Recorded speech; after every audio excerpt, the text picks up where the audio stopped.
Thank you, Madam Chair. Chris Daly, Nevada State Education Association. Since the introduction of SB 543 2 years ago, NSEA has expressed numerous policy concerns with the new funding plan, including the fact that it contained no new revenue. In lieu of new funding, SB 543 created the Commission on School Funding, charged with recommending funding targets and identifying revenues to fully fund the associated costs. On April 23rd, the Commission published their preliminary recommendations. While NSEA opposed SB 543, we largely agree with the Commission's funding targets. The Commission proposed reaching adequate funding by increasing education investment by $2 billion over the next 10 years. That's $400 million each biennium starting this session. In their revenue plan, the Funding Commission focused on property tax and expanding the base of sales tax. NSEA has been supportive of numerous proposals to address Nevada's property tax, including SJR 14 in 2017. However, this session, even simple property tax reforms like SB 10 and SB 64 failed to clear the first bill deadline in the Senate. NSEA has consistently raised concerns related to SB 543 since the bill's committee hearing.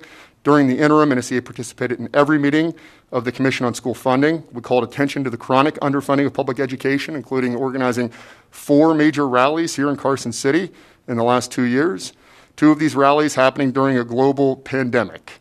And NSEA supported every serious revenue proposal discussed at the legislature for as long as we can remember, leading on several major revenue campaigns, including IP1.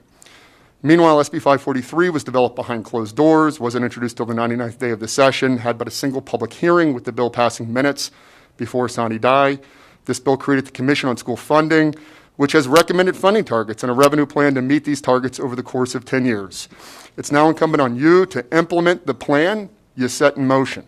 Not doing so would show the weakness of SB 543 as a transformational proposal and the folly of all of us who have seriously engaged it. Without serious effort to pass new revenue to meet funding targets would indicate backers of SB 543 never actually intended to deliver a funding plan to benefit all Nevada students. While wrestling with this ongoing issue of education underfunding, we continue to call on you to fix our other policy concerns with SB 543 in 3 simple steps. 1, grandfather existing Zoom and Victory schools. 2, ensure hold harmless provisions actually do no harm to school districts. And 3, eliminate those anti-union ending fund balance provisions. Thank you. Thank you very much. And with that,